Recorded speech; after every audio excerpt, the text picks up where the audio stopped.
Hi y'all, my name is CT. This is going to be the video for my Magsorc build for the Blackwood update. I've held off on this for a little while now, but I think it's time for me to go ahead and release it to share with y'all.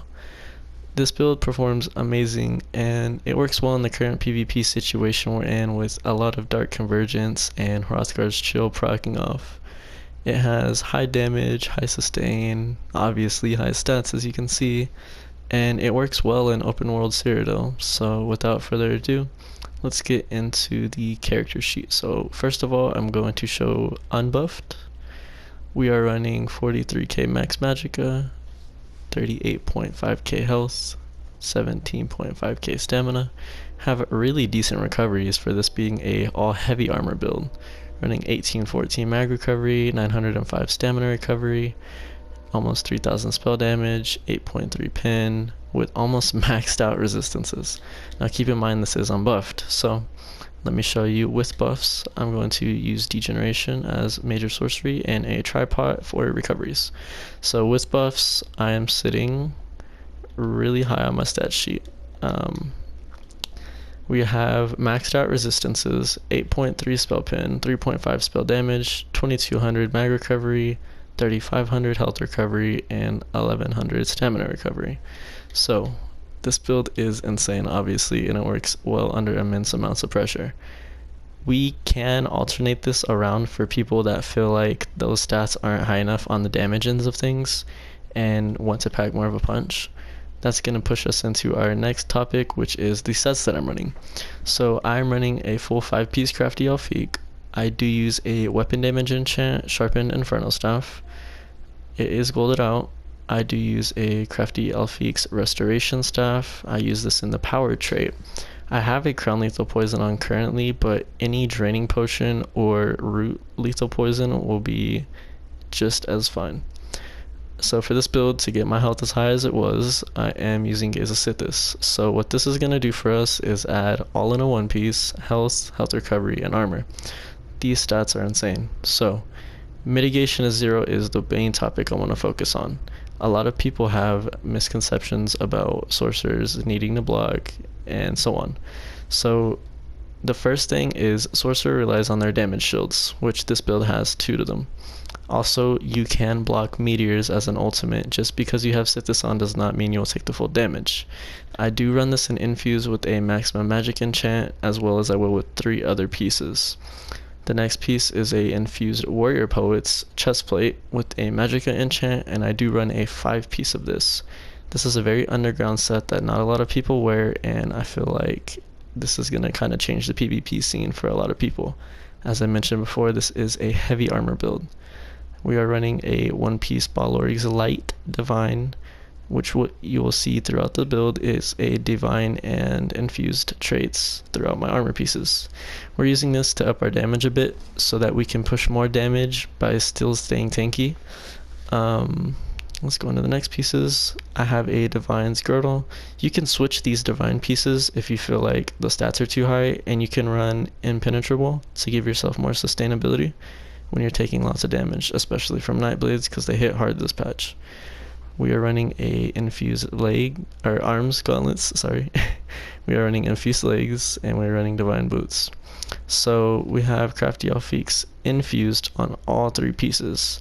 So this is going to counteract the skills that we're missing from the passives of light armor. We are missing 24% magic recovery by not wearing light armor, but in turn, we're getting all of these passives. Healing received, 24% magic or stamina health recovery from our heavy attacks. So this does actually stack on our restoration staff passive, which for those of y'all that don't know, it increases our next heavy attack magic recovery by 30%. So your heavy attacks in this build, if you ever need to, will give you an extra 54% sustain boost. This is going to increase our health by 12%, which we are stacking onto our warrior poet's 10%.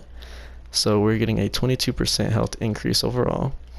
We are then looking at extra health recovery with Sithis, stacks well, and extra physical and spell penetration, which you can't go wrong with. The skills for this build, hold on, I'm going to go ahead and switch. So for people that were wondering for how I run this for more damage, I run a 1-piece Crafty Outfix Light still infused, and then I switched this to a Maw of the Infernal. I would switch this with the Dami House, I just don't have it. If you do have it, run it here so you can get your 5-1-1 passive from 1 light, 5 heavy, and 1 medium. Then I will switch out my Crafty Outfix ring to Malakath's Band of Brutality. So that's going to actually take us into our next thing, which are going to be our skills that we're using. So this is very non-traditional, but we do use it. I'm actually using Crystal Frags as my main spammable, which as you can see has a 13.2k tooltip on it, pretty fat. Then we're using Curse, obviously it's our burst skill, and we're using Degeneration to give ourselves major sorcery and to pressurize more damage. We're then using Streak as our CC and Power Overload with a 14.5k tooltip. Then on the back bar, this is how we sustain extremely well. So we're going to be using Healing Ward and Harden Ward as our main damage shields. And as you can see, they have extremely high tooltips. One Harden Ward covers half of my health bar. We're using Boundless to give ourselves major resolve, and we're using Dark Conversion to up our sustain a bit. This also is going to be a great burst heal for the moments that we have time to cast it. I'm using Barrier on the back bar.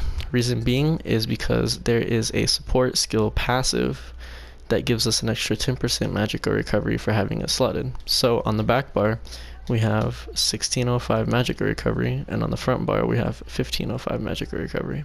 Still extremely well, and on our back bar we're converting anyways, so it helps out with sustain.